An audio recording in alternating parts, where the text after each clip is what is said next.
धर्मक्षेत्रे कुरुक्षेत्रे समवेतायुयुत्सवः मामका पांडवाश्च किं कुर्वति संजय। भगवत गीता का पहला ही श्लोक है।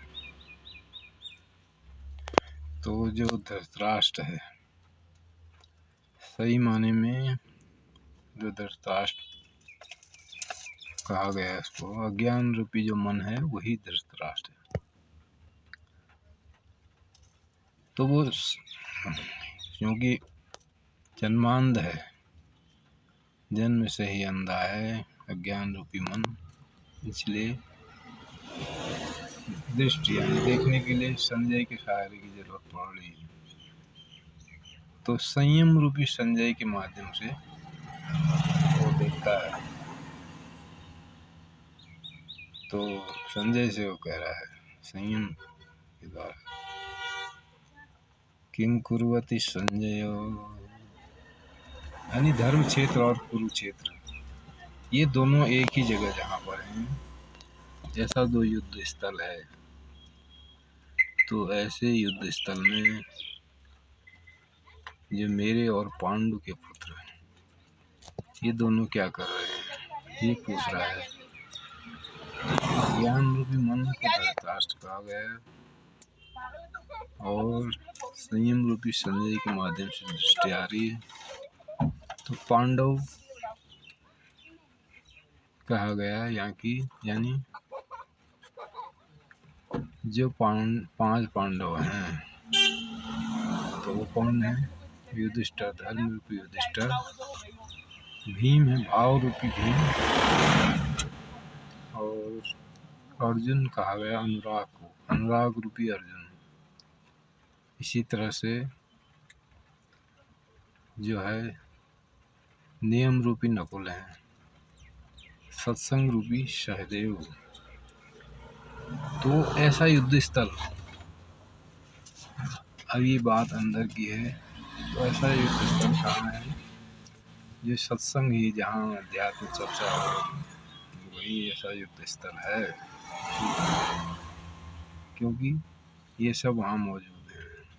पांचों पांडव, पांचों देवी संपदा, जो देवी शक्तियाँ हैं ये मौजूद हैं, और इसी तरह जो आसुरी संपदा है वो भी वहाँ मौजूद है। तो यानी ये धर्म क्षेत्र और कुरुक्षेत्र, तो ये जो शरीर है यही धर्म क्षेत्र है, इसी को कुरुक्षेत्र भी कहा है। तो धर्म क्षेत्र कब होता है? तो कह रहे हैं जब जो यानी पुण्यमयी जो प्रवृत्तियाँ हैं, यानी देवी संपदा, पांच पांडव दैवी संपदा है, तो ये सक्रिय होती हैं। और जब आसुरी संपदा सक्रिय होती है तो वही कुरुक्षेत्र है। तो दुर्योधन कहा है, यानी दुर्योधन, तो दुर्बुद्धि से मतलब है मोह रूपी दुर्योधन। इसी तरह दुर्बुद्धि रूपी दुशासन, भीष्म, यानी भीष्म कौन है? संशय रूपी भीष्म, यानी भ्रम ही भीष्म, भ्रम ही भीष्म। इसी तरह ये जो है सब ये आसुरी संपदा है, तो ये भी इसी शरीर में है। तो इन दोनों के बीच जब मंथन होता है उसी को युद्ध कहा है। तो ऐसा युद्ध कब होता है? जब सत्संग रूपी सहदेव भी यहाँ मौजूद है, यानी जब आध्यात्मिक चर्चा हो, संग हो। तो ये कुल मिला के बात है अंदर की। लेकिन हमारा समय जो है, इंसान का समय, ये बाहर के युद्ध में ही रह जाता है। पूरा जीवन बाहर के युद्ध को ही समझते रह जाता है। सही माने में श्री कृष्ण क्या कहे गए थे, ये बात तो कम ही समझ में आती है।